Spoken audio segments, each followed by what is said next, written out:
Bienvenidos nuevamente. En la hora anterior definimos las reglas básicas del juego penal. Ahora vamos a ver los niveles más difíciles, donde la interpretación de la ley se vuelve crítica para su supervivencia profesional. Vamos a hablar de la mala práctica agravada, de situaciones complejas como el aborto en la ambulancia y de la importancia vital de ese papel que a veces llenan con desgana. La hoja 002. Empecemos con el inciso tercero del artículo 146 del COIP. Este párrafo causó pánico cuando salió la ley porque dice que la pena sube de 3 a 5 años si la muerte ocurre por acciones innecesarias, peligrosas e ilegítimas. Muchos pensaron, bueno, desfibrilar es peligroso, ¿entonces voy preso? Tranquilos, la Corte Nacional de Justicia aclaró mediante la Resolución 01-2014 que para que les apliquen esta pena máxima, su acción debe cumplir con los tres requisitos simultáneamente. Escuchen bien, debe ser innecesaria, peligrosa e ilegítima, las tres al mismo tiempo. Les pongo un ejemplo para que respiren. Una cricotiroidotomía, que es cortar el cuello para acceder a la vía aérea, es indudablemente una acción peligrosa. Pero si era la única forma de ventilar a un paciente porque no podían intubarlo, entonces era necesaria y legítima porque está en sus protocolos. Por lo tanto, aunque el paciente muera por una complicación, no les pueden aplicar el agravante de 5 años. Ahora, si ustedes le ponen un torniquete en el cuello a un paciente que no sangra, eso es peligroso, es innecesario y es ilegítimo. Ahí sí se van presos con la pena máxima. Pasemos a un tema delicado, el artículo 147, aborto con muerte. Ustedes dirán, profe, yo no hago abortos, y es cierto, pero van a atender emergencias obstétricas, van a subir a la ambulancia a mujeres con sangrados profusos, donde sospechan que hubo un aborto provocado, tal vez con hierbas o ganchos, antes de que ustedes llegaran. Aquí el riesgo jurídico es altísimo. Su deber es estabilizar y trasladar. Si ustedes se ponen a hacer maniobras invasivas inadecuadas, como tactos vaginales agresivos o poner oxitocina sin saber, y la paciente muere, la fiscalía podría investigar si su acción contribuyó a la muerte en el contexto de un aborto.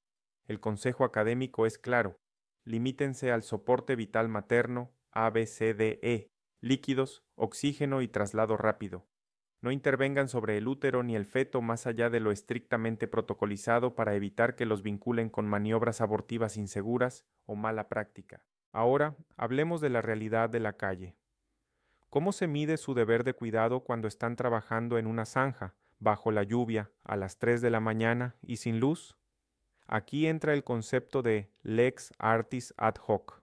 Esto significa que el juez debe evaluar su actuación según las circunstancias específicas de tiempo, lugar y recursos.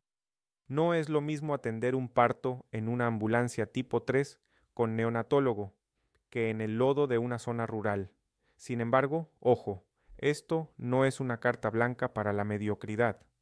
La lex artis ad hoc justifica por qué no usaron un equipo que no tenían, pero no justifica la ignorancia.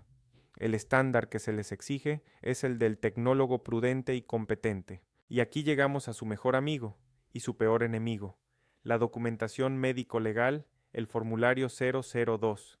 En un juicio penal, que puede darse años después del evento, los testigos se olvidan, se contradicen o se mueren.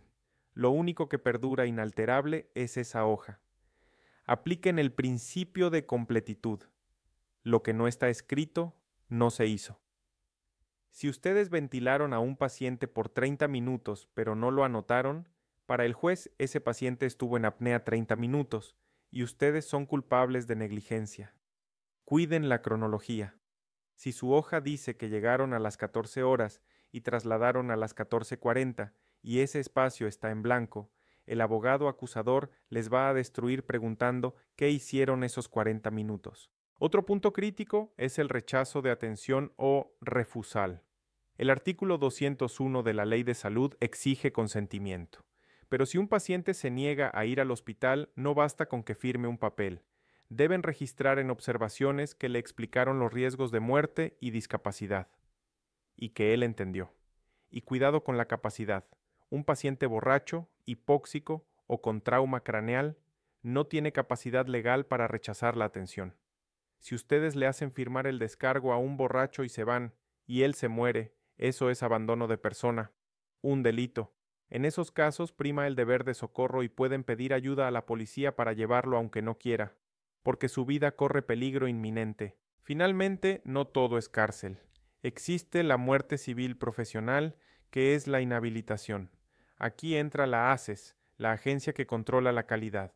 Un mismo error, como dar mal un medicamento, les puede abrir 3 frentes de batalla: un juicio penal para ir a la cárcel, un juicio civil para pagar indemnización y un proceso administrativo con la ACESS para quitarles el título. La Ley Orgánica de Salud, en su artículo 240, establece multas. Por inobservancia es un salario básico. Por impericia son 5 salarios básicos, y la ACES puede suspender su ejercicio profesional si demuestran incompetencia grave. Además, la empresa de ambulancias también responde. Si la ambulancia no tenía los insumos del checklist, la empresa paga, pero ustedes también son sancionados por salir a trabajar en una unidad no operativa, lo cual es negligencia o imprudencia de su parte. Para cerrar, analicemos casos reales. Piensen en el paciente ebrio que en realidad tenía un trauma craneal. Si ustedes asumen que es solo licor, no lo evalúan bien, impericia, y lo dejan ahí, negligencia. Y luego muere por un hematoma epidural, eso es homicidio culposo. O el caso de la intubación esofágica, si tienen capnógrafo y no lo usan para verificar el tubo, es inobservancia y negligencia. Y si el paciente muere, es su responsabilidad. Incluso un accidente de tránsito de la ambulancia puede ser mala práctica si conducían de forma temeraria, violando los protocolos de seguridad. Para completar esta unidad, necesito que extendamos nuestra visión más allá del paramédico individual y miremos el entorno institucional y la psicología del litigio. Ustedes no trabajan en el vacío, trabajan para una empresa de ambulancias, para el ISS, para el MSP o para los bomberos. Aquí entra el concepto de responsabilidad coadyuvante o solidaria. Muchos estudiantes me dicen: profe, pero si la ambulancia no tiene desfibrilador, ¿cómo es mi culpa? Es una excelente pregunta. Si la ambulancia no tiene los insumos obligatorios según la tipología, digamos que es una tipo 2 y le falta el DA, la institución tiene una responsabilidad administrativa y civil gigante. Pero, y aquí está el golpe de realidad, ustedes también son responsables si aceptan salir a trabajar en esa unidad a sabiendas de que no está operativa. El artículo 240 de la Ley Orgánica de Salud sanciona tanto al profesional como al establecimiento. Si ustedes firman el checklist de recepción de turno diciendo que todo está bien cuando falta el oxígeno, están encubriendo la falla institucional y asumiendo la culpa. Si el paciente muere por falta de oxígeno, el fiscal los acusará a ustedes de negligencia por no revisar y a la empresa por no dotar. No sean mártires de la ineficiencia administrativa. Si falta algo crítico, repórtenlo por escrito. No salgan a la emergencia si la unidad no es segura o dejen constancia de que salen bajo protesta y limitación operativa. Eso transfiere la responsabilidad a quien corresponde, el empleador. Ahora, hablemos de algo que no está en los libros de medicina, pero que es vital en los tribunales: la carga de la prueba y la comunicación. En un juicio civil o administrativo por mala práctica, a menudo la carga de la prueba se invierte. Esto significa que no es el paciente quien debe probar que ustedes lo hicieron mal, sino ustedes quienes deben probar que lo hicieron bien, porque ustedes tienen el conocimiento técnico y los registros. Aquí es donde la documentación detallada los salva. Si la familia dice lo dejaron morir, ustedes sacan su hoja 002 y demuestran: a las 14:05 se hizo RCP, a las 14 horas y 7 minutos adrenalina, a las 14 horas y 10 minutos desfibrilación. Ese registro técnico desvirtúa la presunción de culpa. Un registro vago o incompleto es una confesión tácita de desorden y falta de profesionalismo. Pero el mejor escudo no es legal, es humano. Las estadísticas mundiales y nacionales muestran que la mayoría de las demandas por mala práctica no nacen de errores técnicos, sino de una mala comunicación y un trato deshumanizado. La familia entra en pánico, ven a su ser querido morir, y si el paramédico es prepotente, frío, no les explica nada, y les cierra la puerta de la ambulancia en la cara, esa familia va a demandar por rabia, buscando respuestas que ustedes no les dieron. El deber de información es parte de la lex artis. Tómense 30 segundos, miren a los ojos a la madre o al esposo y explíquenles. Estamos haciendo todo lo posible. Su corazón está muy débil. Vamos a intentar reanimarlo.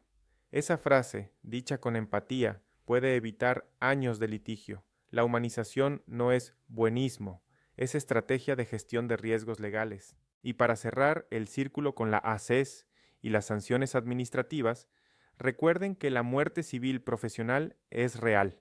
La suspensión del ejercicio profesional que puede dictar la ACES si se demuestra impericia grave, significa que no podrán trabajar ni en el sector público ni en el privado. Se les acaba la carrera y las multas no son simbólicas. 5 salarios básicos unificados es mucho dinero.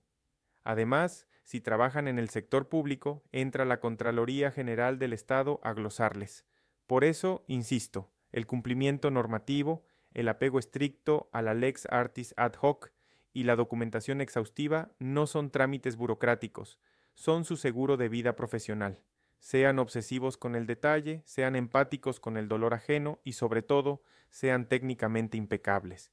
Así es como se sobrevive en esta jungla legal. En conclusión, señores, la seguridad jurídica de su ejercicio es directamente proporcional a la calidad técnica de su atención. Cumplan los protocolos estrictamente, ese es su mejor abogado.